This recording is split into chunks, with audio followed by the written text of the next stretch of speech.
Ce cours est consacré à la fonction portée.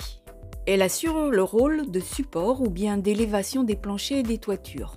On va montrer que comme les autres fonctions, elle contribue avec une grande variété à l'expressivité architecturale des édifices. On peut classer les dispositifs qui portent en deux grandes catégories.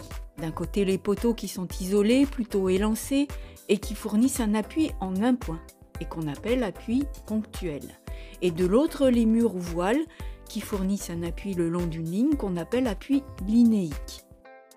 Les éléments isolés, qu'on appelle selon les situations piliers, colonnes, poteaux, piles, étais, montants, expriment souvent le seul registre structurel puisqu'ils sont monofonctionnels, contrairement aux murs qui, eux, assurent souvent la fonction contreventée et servent à enclore. Toutefois, le concepteur dispose d'une grande liberté pour, selon son intention, jouer sur leur expressivité et les rendre fins, massifs, élancés, moulurés.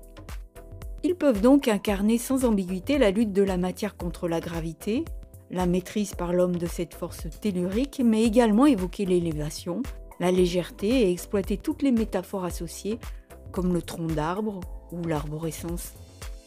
Évoquons également les câbles, qui peuvent revêtir la fonction d'élever en renversant le sens de parcours des charges. Dans ces différents exemples, le tablier du pont ou les planchers des édifices sont supportés par des suspentes.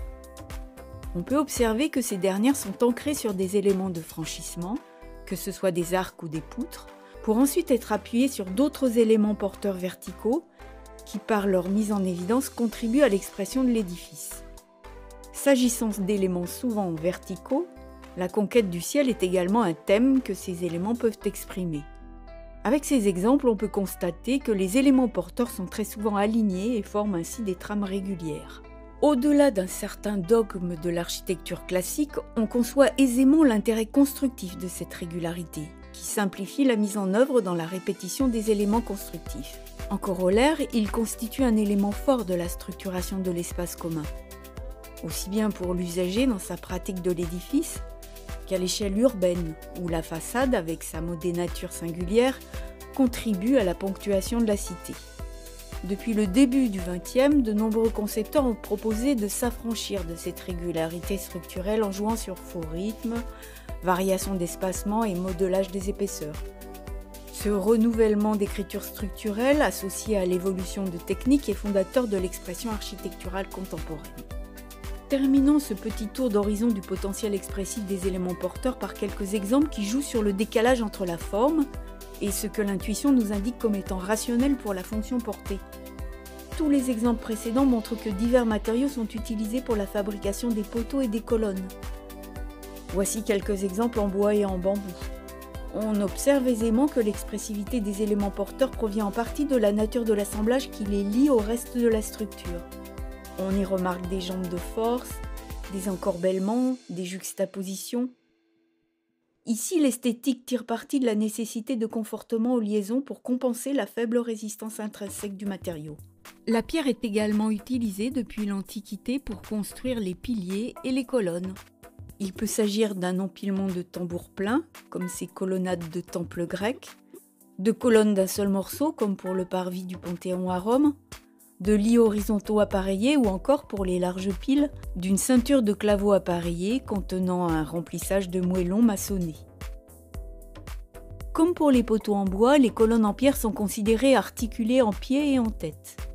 Et de façon similaire au bois, les pièces d'appui aux extrémités, dénommées abaques, ornées de leurs chapiteaux et bases, contribuent, comme le fût, à l'expressivité architecturale de l'élément porteur. Si la massivité en constitue l'identité majeure, la pierre peut également évoquer légèreté et transparence, comme le démontrent avec grâce les colonnades de l'Alhambra de Grenade. Et de façon plus contemporaine, la pierre, avec les avancées techniques actuelles, détient toujours autant de puissance expressive à l'image de la mairie de Murcia de l'architecte Moneo. Le fer, ou plutôt l'acier aujourd'hui, peut également servir à la réalisation des poteaux, qui expriment généralement une élégante finesse plutôt qu'une solidité massive. Selon le mode d'assemblage utilisé pour ces extrémités, par soudage ou boulonnage, ou encore selon l'articulation ou l'encastrement désiré pour les liaisons entre éléments, On constate que l'expressivité des extrémités peut être traitée de façon très différente, invisible ou au contraire très exprimée. Pour une architecture plus quotidienne, les éléments porteurs adoptent des formes simples et les assemblages peuvent rester exclusivement technologiques. Néanmoins, on pourra trouver une certaine élégance dans leurs proportions, leur géométrie ou leur qualité d'exécution. Le matériau béton, avec son mode de mise en œuvre par coulage, offre la possibilité d'une grande variété formelle.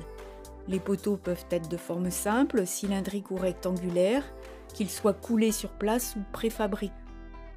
Profitant de la phase de moulage et à l'image des colonnes classiques, certains architectes, comme ici Yves Perret avec sa salle hypostyle du palais de Chaillot, donnent des textures à leurs éléments porteurs afin qu'ils accrochent mieux la lumière et adoucissent leur présence.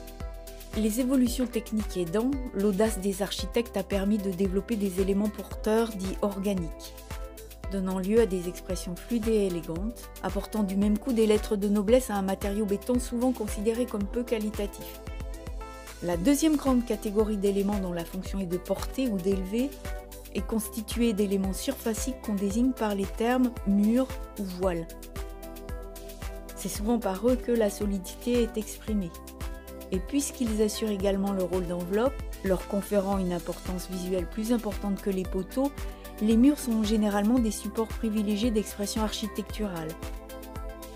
Si les colonnes sont plutôt travaillées en sculpture avec leurs bases et chapiteaux ou leurs assemblages mécaniques, le mur mettra davantage en scène les reliefs, les textures, le calepinage de l'appareillage, les traces de fabrication qui sont du registre de la construction.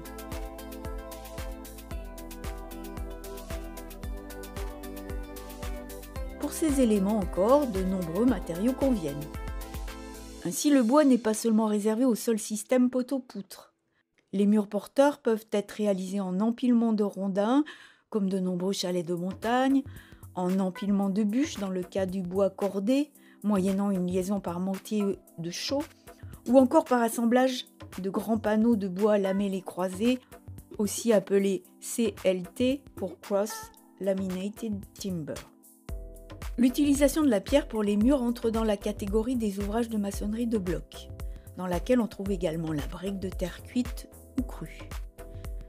La variété des appareillages pour ces murs est infinie, du gros bloc cyclopéen au petit galet, de l'ordre strict de la pierre massive à l'irrégularité spontanée des moellons, avec une stratégie de récupération de briques, ou encore d'une surface classiquement maçonnée à la rugosité plus marquée par jeu avec les empilements. La terre est également une ressource très abondante et peu énergivore dans sa mise en œuvre. Ce matériau présente des résistances mécaniques très appréciables lorsqu'il est correctement mis en œuvre, si bien qu'il est très utilisé dans de nombreux pays sur la planète. La mise en œuvre utilise souvent la brique de terre crue, dite adobe. En France, son utilisation structurelle se fait sous forme de pisé, où la terre est versée dans un coffrage et damée, ou encore sous forme de bauge, qui consiste en un empilement de mottes de terre mélangées à la paille.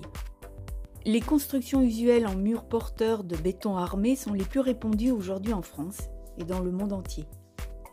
Ces murs ne sont généralement pas mis en valeur et peuvent se mettre au service de l'architecture par leur discrétion. Toutefois, les voiles en béton ont un vrai potentiel d'expression, comme en témoigne la chapelle de Ronchamp du Corbusier, avec ses murs épais, aux ouvertures subtiles et sa couverture matricée des planches de coffrage, ou encore l'église de Hallgrímur à Reykjavik, conçue par Samuelsson, s'inspirant des orgues basaltiques, des montagnes et des glaciers présents en grand nombre en Islande. Quant à l'acier, il est rarement utilisé sous forme de plaques pour remplir la fonction de portée. Signalons toutefois l'exemple saisissant de la cathédrale de cristal de Los Angeles en Californie, où les murs réalisés en treillis spatial triangulé assurent cette fonction. Résumons-nous. Les éléments qui assurent la fonction portée ou élevée peuvent se classer en deux grandes familles. Les poteaux, qui sont isolés et lancés, ils fournissent un appui en un point qu'on appelle appui ponctuel. Les murs, qui sont surfaciques, ils fournissent un appui le long d'une ligne qu'on appelle appui linéique. À l'image de ces deux musées conçus l'un par Ricciotti et l'autre par Moneo, et au-delà de la nature des ouvrages à porter et des questions de stabilité, le choix de leur utilisation dépend de l'intention que le concepteur projette dans leur usage, pour, par exemple, l'organisation du plan général, le rythme, les circulations, le cloisonnement ou encore la gestion des vues et des ambiances.